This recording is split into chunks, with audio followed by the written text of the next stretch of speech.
মাদারীপুরের শকুনি লেক পার্কের বিভিন্ন জায়গায় দেওয়াল লেখন শুরু করেছে শিক্ষার্থীরা শহীদদের স্মরণ রাখার জন্য এভাবেই কাজ করে যাচ্ছেন সকাল থেকে সন্ধ্যা অবধি।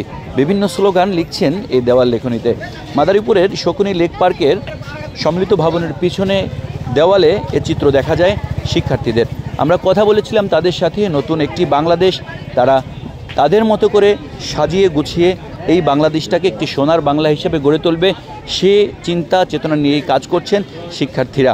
মাদারীপুরের শহরের বিভিন্ন জায়গাতে কিন্তু তারা এখন বিভিন্ন সামাজিক কাজে নিয়োজিত রয়েছেন।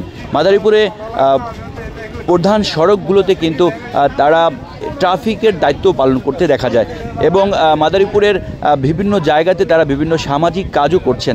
এছাড়া মাদারীপুরে বিডি ক্লিন নামে সংগঠনটিও কিন্তু পরিষ্কার পরিচ্ছন্নতার কাজ করে যাচ্ছেন।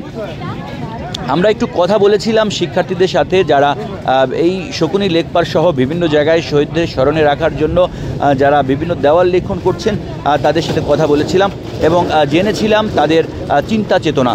এবং আমরা দেখেছি যে তারা শুধুমাত্র এই শহীদদের স্মরণে লিখছেন এমনটা না, তারা সুন্দর একটি বাংলাদেশ গড়ে তোলার জন্য সবার সহযোগিতা চেয়েও দেওয়ালে বিভিন্ন কথা লিখেছেন। আমরা একটু কথা বলবো এখানে যারা শিক্ষার্থীরা রয়েছেন তাদের সাথে, জানার চেষ্টা করব তাদের নতুন বাংলাদেশ গড়ে তোলার জন্য তাদের যে চিন্তা চেতনা সেই বিষয়গুলো নিয়ে আমরা তাদের সাথে কথা বলব। আমি তাসনিয়া খুশবু, আমি ডনবান সরকারি বালিকা উচ্চ বিদ্যালয়ের 10ম শ্রেণীর ছাত্রী। আপনারা সকলে জানেন আমাদের দেশটি স্বাধীন হয়েছে।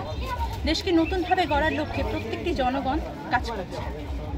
আমাদের রিস্টার্ট মাদারীপুরের পক্ষ থেকে আমরা এসেছি দেশকে নতুন করে গুছাতে, আমাদের মাদারীপুর জেলাকে নতুন করে গুছাতে।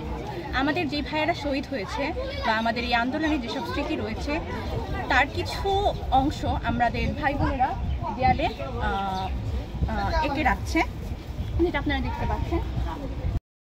দেশটাকে নতুন করে সাজানো গোছানোর দায়িত্ব আমাদের ভাইরা এবং বোনেরা ট্রাফিক নিয়ন্ত্রণে কাজ করছে। যেহেতু আমাদের পাশে এখন এই মুহূর্তে প্রশাসন উপস্থিত নেই, তার দায়িত্ব পালন করছে আমাদের স্টুডেন্টরা যারা এই দেশকে নতুন করে স্বাধীন করেছে। অসংখ্য ধন্যবাদ সেসব ভাই ও বোনেদের যারা এই আন্দোলনে অংশগ্রহণ করেছে, যারা শহীদ হয়েছে।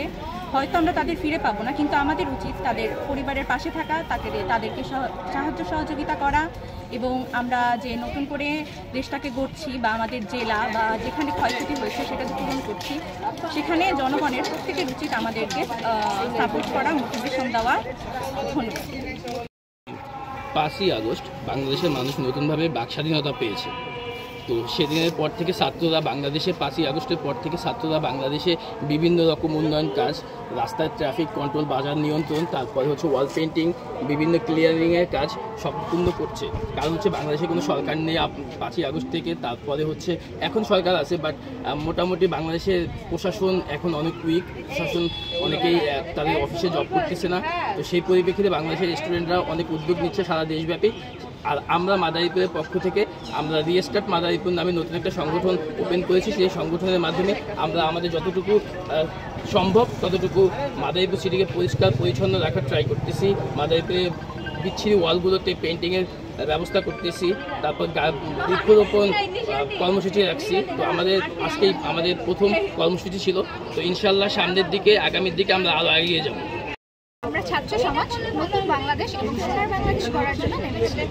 আমরা ইতিমধ্যেই পরিচ্ছন্ন কর্মী এবং ট্রাফিক কন্ট্রোল আমরা ছাত্র সমাজ নিয়েছি।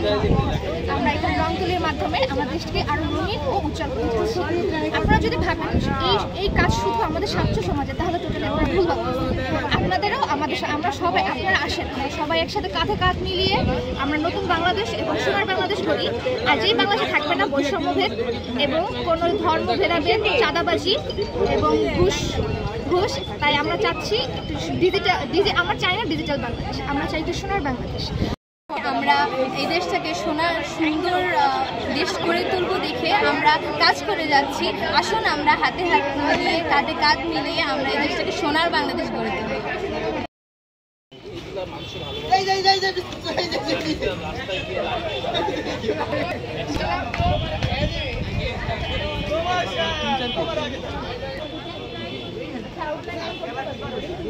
না আচ্ছা করো, আমরা একসাথে আবেদন করবো না।